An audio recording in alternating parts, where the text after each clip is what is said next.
नमस्कार मित्रांनो, सुस्वागतम. मन धागा धागा जोडते नवा या मालिकेच्या आजच्या भागामध्ये आनंदीचा ॲक्सिडेंट झालेला असतो आणि विशाल तिला घेऊन सिटी हॉस्पिटलमध्ये आलेला असतो.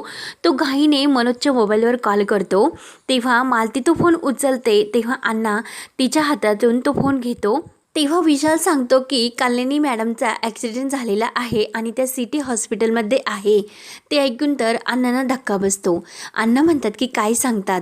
विशाल म्हणतो की हो, त्या सिटी हॉस्पिटल मध्ये आहात, तुम्ही लवकर या. तेव्हा अण्णा मुद्दाम म्हणतात की तुमचा नावामुळे काहीतरी गैरसमज होतो, मनोज आहे ना आमचा इथे. आणि बरं बरं म्हणून फोन ठेवतात. तर मालती विचारते की काय झाले.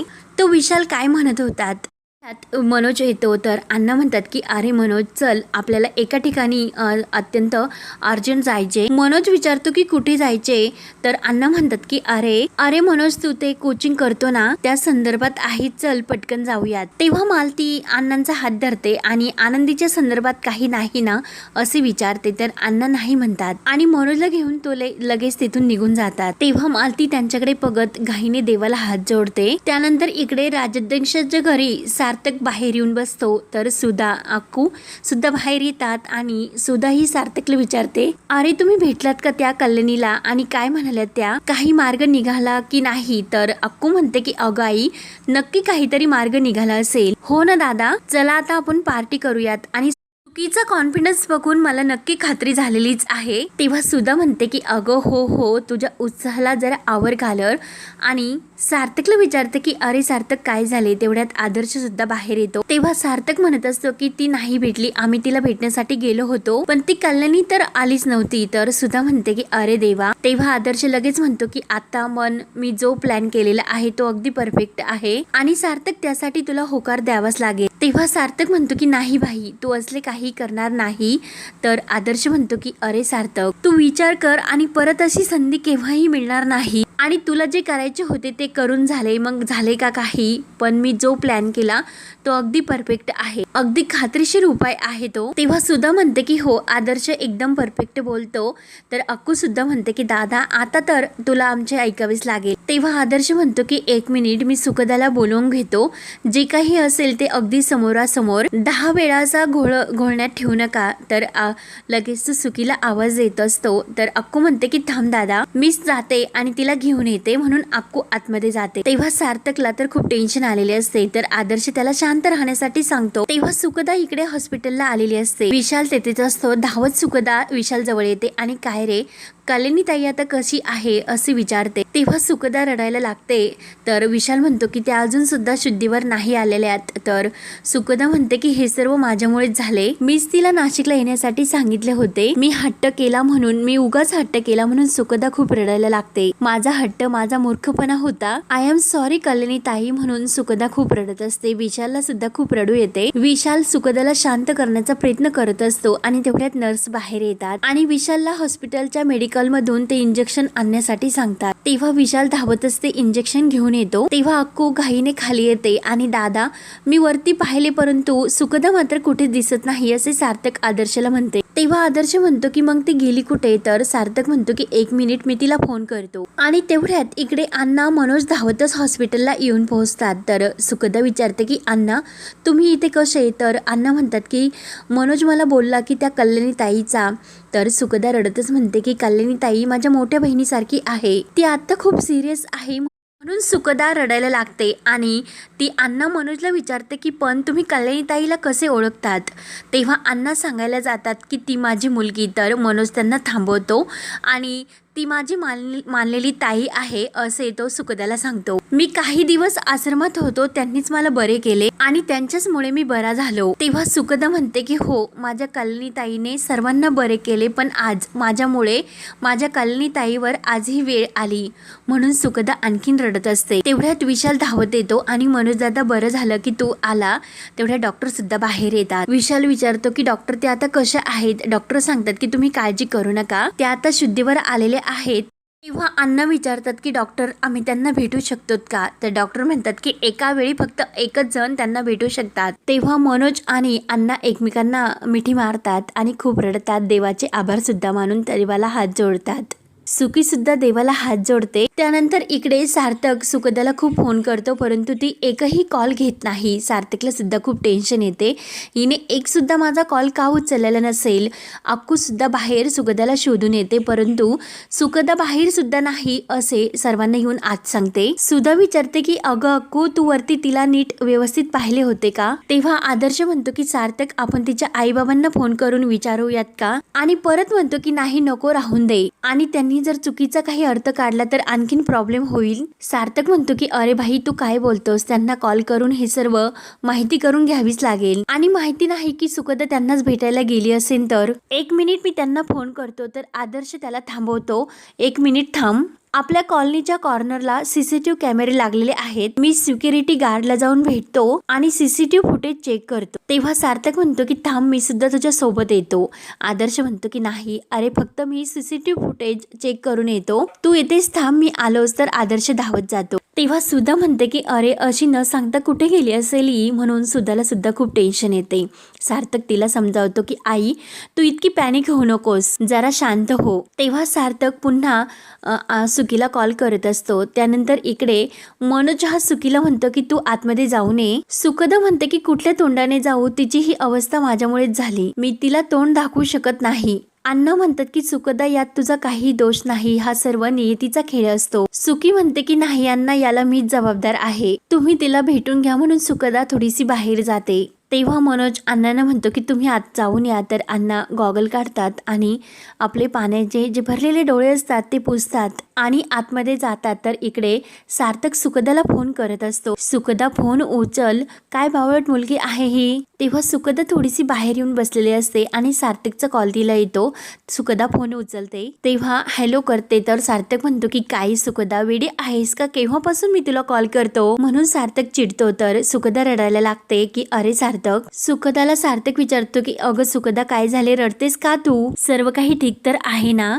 तेव्हा सुखदा म्हणते की सार्थक, कल्याणीताईचा ऍक्सिडेंट झाला। ते ऐकून सार्थकला सुद्धा खूप मोठा धक्का बसतो। सार्थक विचारतो की मला सांग, तू आता यावेळेस कुठे आहे, कोणत्या हॉस्पिटलला तुला नेलेले आहे? तेव्हा सुखदा म्हणते की सिटी हॉस्पिटलमध्ये। तर सार्थक म्हणतो की ठीक आहे, तू इतके पॅनिक होऊ नको, मी लगेच तिकडे येतो, आलोच मी, असे बोलून सार्थक यायला निघतो। त्यानंतर इकडे अण्णा हे आनंदीच्या रूम मध्ये येतात। आनंदी ही झोपलेली असते।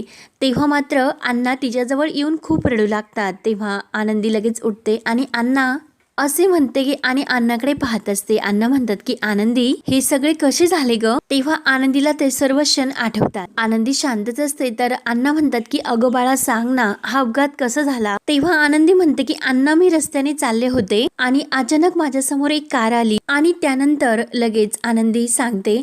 तर अण्णा विचारतात की पण तू नाशिकमध्ये केव्हा आलीस, आणि ती सुखदा स्वतःला दोष का देतेस? तेव्हा आनंदी म्हणते की अण्णा, मी सुखदाला भेटण्यासाठीच येथे आले होते।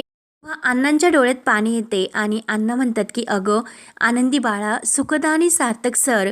तेव्हा आनंदीच्या डोळ्यात तर खूप पाणी येते। अण्णा तिचे डोळे पुसतात, तिच्या डोक्यावर हात ठेवून म्हणतात की आनंदी, सर्व ठीक होईल, म्हणून अण्णा बाहेर जायला निघतात। तर लगेच आनंदी त्यांचा हात धरते आणि खूप रडते। तर अण्णा पुन्हा रडतच तिचे डोळे पुसतात आणि बाहेर निघून जातात। तर आनंदी खूप रडत असते। त्यानंतर नर्स ही व्यवस्थित चेक करते। डॉक्टर नर्सला त्यांच्या आहे त्या गोळ्या चालू ठेवण्यासाठी सांगतात। तेवढ्यात मनोज आतमध्ये येतो।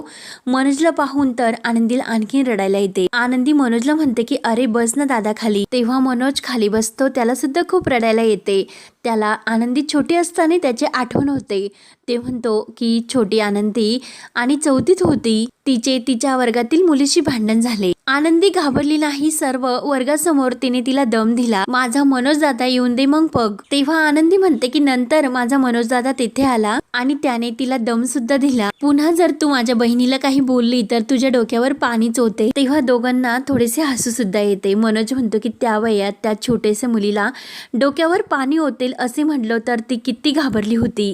तेव्हा आनंदी म्हणते की अरे मनोज दादा, पण त्यावेळेस तू तुझी अख्खी वॉटर बॉटल तू तिच्या डोक्यावर ओतून दिलीस।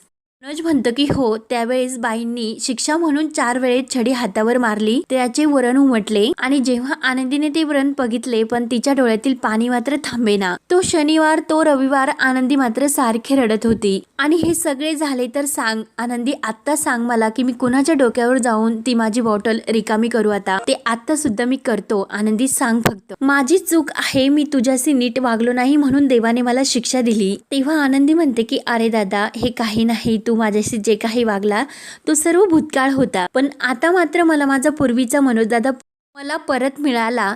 तेव्हा मनोज म्हणतो की अगं पण आता बघ ना, ऐन वेळेस रक्षाबंधनच्या वेळी तुझा हा मनोज दादा तुझ्या काळजीने तुझ्या समोर अगतित असं उभा आहे. तेव्हा रडतच आनंदी म्हणते की अरे दादा, एवढे काही झालेले नाही, मला हे काही नाही, डॉक्टरांनी उगाच मला येथे असे. आनंदी पुन्हा खुश होते आणि मनोज दादा, मला ती माझी पर्स देशील का? आणि त्या पर्सच्या मागच्या कप्प्यात काहीतरी आहे ते काढ. तेव्हा आनंदीने मनोजसाठी राखी आणलेली असते. मनोज ती राखी काढतो आणि त्याचे डोळे भरून येतात आणि ती राखी हातात घेऊन तिचे डोळे भरून येतात आणि ती मनोजला म्हणते की दादा, आज राखी पौर्णिमा आपण येथे साजरी करूयात. तेव्हा मनोज रडतच आपला हात पुढे करतो. आनंदी त्याच्या हातात राखी बांधते तर मनोजला खूप आनंद होतो. आनंदी रडतच म्हणते की दादा, अरे 6 वर्षांनी मी आज तुला राखी बांधते आणि यापेक्षा वेगळे सुख दुसरे कोणतेही असू शकत नाही. तेव्हा आनंदी आपल्या बॅग मधून ते चॉकलेट सुद्धा काढते आणि आपल्या हाताने ती मनोजला भरवते. मनोज सुद्धा आपल्या हाताने तिला चॉकलेट भरवतो आणि दोघे एकमेकांकडे बघून खूप खुश होऊन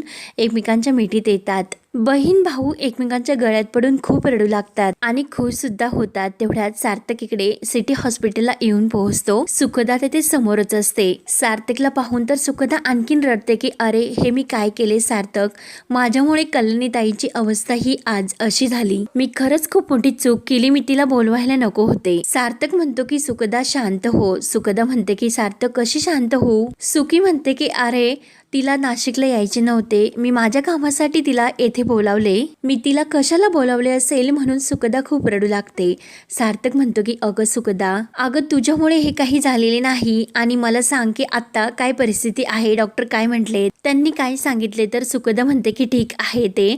तर सार्थक म्हणतो की ठीक तर आहे ना ती आता? तर सुखदा म्हणते की पण सार्थक, माझी तिला भेटण्याची हिंमत नाही. सार्थक म्हणतो की सुखदा, तू असे काय करतेस, मुद्दाम केले की तू हे सर्व? ऍक्सिडेंट आहे तो, असे काय करतेस, आपल्याला त्यांना भेटावेच लागेल. आणि सुखदाला घेऊन तो आनंदीला भेटायला येत असतो आणि त्याच वेळेस समोरून मनोज आणि अण्णा तेथून जायला निघलेले असतात. अण्णांना घेऊन तिकडून निघून जातो आणि सार्थक आणि सुखदा हे आनंदीकडे येतात. आनंदीकडे आल्यानंतर नर्स ही आनंदीच्या समोर असते. सुखदाला मात्र आनंदीचा चेहरा दिसतो, परंतु नर्स मध्ये असल्याने सार्थकला काही आनंदीचा चेहरा दिसत नाही. ते आतमध्ये यायला लागतात. सार्थक डोकावून बघत असतो परंतु ती काही त्याला दिसत नाही. तर त्याच वेळेस लगेच डॉक्टर येतात आणि डॉक्टर म्हणतात की मला बाहेर पोलिसांनी बोलावलेले आहे. तर सुखदा म्हणते की कशासाठी? तर डॉक्टर सांगतात की यांच्या ॲक्सिडेंटबद्दल तुम्हाला विचारपूस करायची आहे. तेव्हा सुखदा आणि सार्थक बाहेर निघून जातात. त्यानंतर इकडे घरी मालती ही देवाला दिवा लावते, प्रार्थना करते.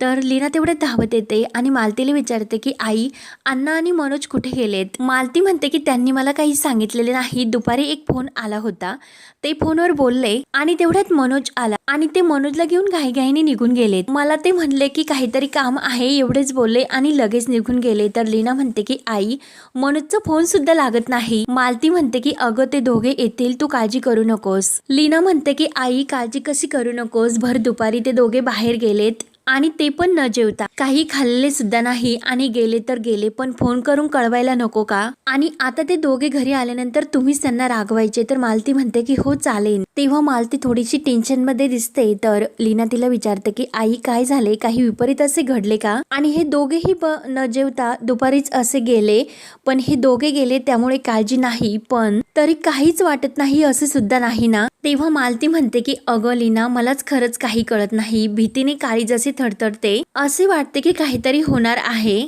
काय होणार नेमकं काहीच कळत नाही. समोर असे काहीतरी असते आणि आपल्याला सुद्धा माहिती असते की ते काहीतरी आपलंच आहे म्हणून, पण आपण काहीच करू शकत नाही. अशी मोकळेपणाची भावना नको ग अशी. पुन्हा पुन्हा खरंच लीना मला काहीच कळत नाही म्हणून मालती सुद्धा खूप रडत असते. मी काय करू आता, खरंच खूप भीती वाटते ग. तर लीना तिला समजावते की आई तुम्ही शांत व्हा, या इकडे बसा खाली. तेव्हा हा भाग इथे संपतो. पुढील भागामध्ये सुखदा आनंदीला भेटायला येते आणि लगेच म्हणते की अगं खडूस जेवण आणण्यासाठी गेलेला आहे. तेव्हा आनंदी तिला म्हणते की अगं सुखदा तू त्याला खडूस म्हणू नकोस, चांगले वाटत नाही ते, कारण त्यांना चांगले नाव आहे की सार्थक, खडूस नाही येते. तेव्हा आनंदीच्या डोळ्यात पाणी येते. तेव्हा सुखदा विचारते की अगं कल्याणीताई एक मिनिट, तुला कसे माहिती आहे की त्याचे नाव सार्थक आहे म्हणून, तू त्याला ओळखतेस का? तेव्हा मात्र आनंदीला आता काय उत्तर द्यावे ते समजत नाही. तर आता पुढे काय होणार हे पाहण्यासाठी आपल्या चॅनलला नक्की सबस्क्राईब करत राहा. धन्यवाद.